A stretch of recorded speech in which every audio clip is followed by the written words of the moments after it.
हाथ में मोबाइल ना हो, स्त्री का संग ना हो, गलत दृश्य ना हो, दिमाग में गलत विचार ना हो, काम जगेगा? नहीं जगेगा। काम कब जगता है? जब या तो गलत दृश्य सामने हो, या स्त्री का संग, या पुरुष स्त्री पुरुष दोनों में, तो जो आप पुरुष हैं तो स्त्री संग हो, स्त्री है तो पुरुष संग हो, तब काम जगेगा। एक जगह हम पढ़ रहे थे, बहुत अच्छी बात बोले,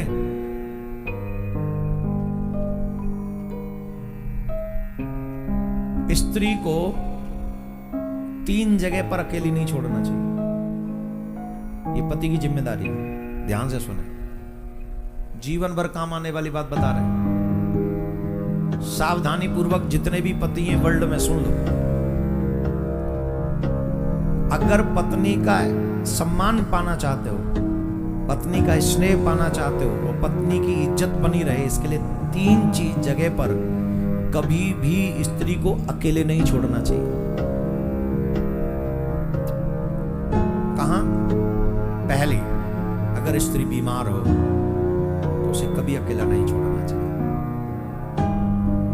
बीमारी में पति को अपनी पत्नी के साथ खड़े रहना चाहिए,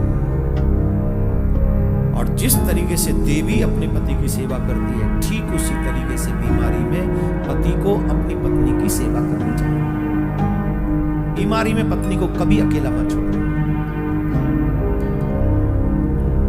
और जब वो निर्दोष हो फिर भी दुनिया वाले उस पर दोष लगा रहे हो, उस स्थिति में भी कभी भी पति को अपनी पत्नी को अकेला नहीं छोड़ना चाहिए, वहां खड़े रहना चाहिए कि don't worry, I am with you.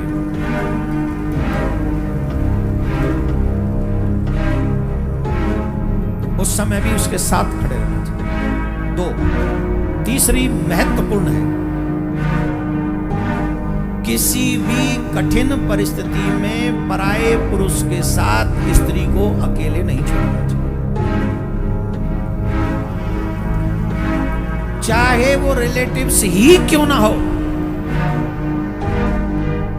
ध्यान देने योग्य बात है, चाहे वो मामा का हो, चाहे वो फूफा का हो, चाहे वो जीजा का हो, चाहे वो साले का हो।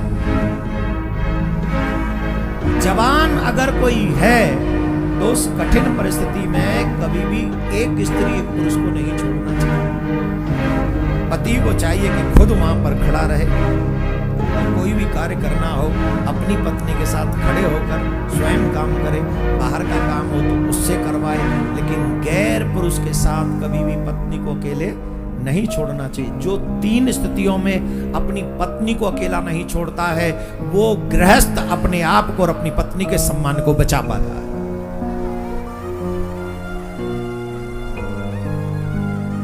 क्योंकि जब स्त्री पुरुष 2 होंगे, निश्चित कहीं ना कहीं काम अपना प्रभाव दिखा, दोष नहीं होता उस समय। भावनाएं इतनी तीव्र भर देता है कि व्यक्ति कब सीमा क्रॉस करता है मालूम नहीं होते। शास्त्रों में तो यहां तक कहा है महाराज, आजकल लोग मानते नहीं है, इसीलिए घर टूट रहे हैं, इसीलिए घर टूट भी रहे हैं। शास्त्रों में यहां तक लिखा है, जवान बेटी जब हो जाए तो बाप को कभी अकेले रात्रि में घर में नहीं रहना चाहिए जवान बेटी के साथ। बोलो कितनी बड़ी बात लिख दी है। अब आप कह रहे होंगे महाराज यूं ही भड़का रहे हो, मेरे पास सबूत है। बिना सबूत के बात नहीं करता हूं। मेरे पास ऐसी बेटियों का दर्द है जो आके मुझे बताया। आप तो कहते हो हमेशा माँ बाप की सेवा करो, उनकी बात मानो, ऐसे दुष्ट बाप का क्या करें? मैं तो कहता हूं समाज की जिम्मेदारी है, ऐसे बाप को चौराहे पे खड़े करके फांसी लगा जा देनी चाहिए उसी वक्त। बेटी की जिम्मेदारी नहीं, समाज की जिम्मेदारी है।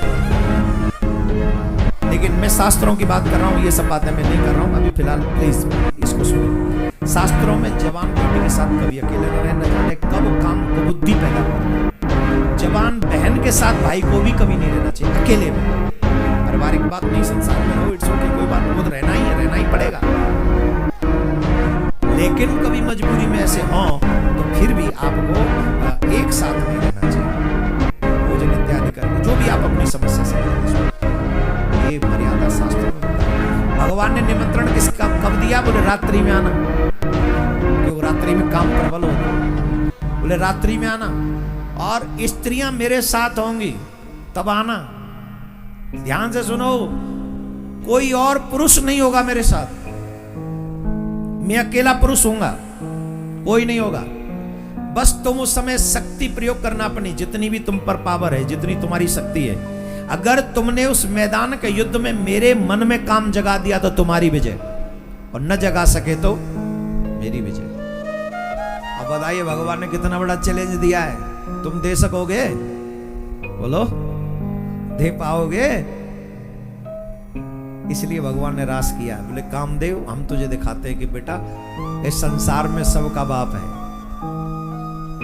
भगवान ने निमंत्रण दिया मैदान में आना, और भगवान ने कहा शरद पूर्णिमा के दिन आना, मैं शरद पूर्णिमा के दिन महाराज करूंगा।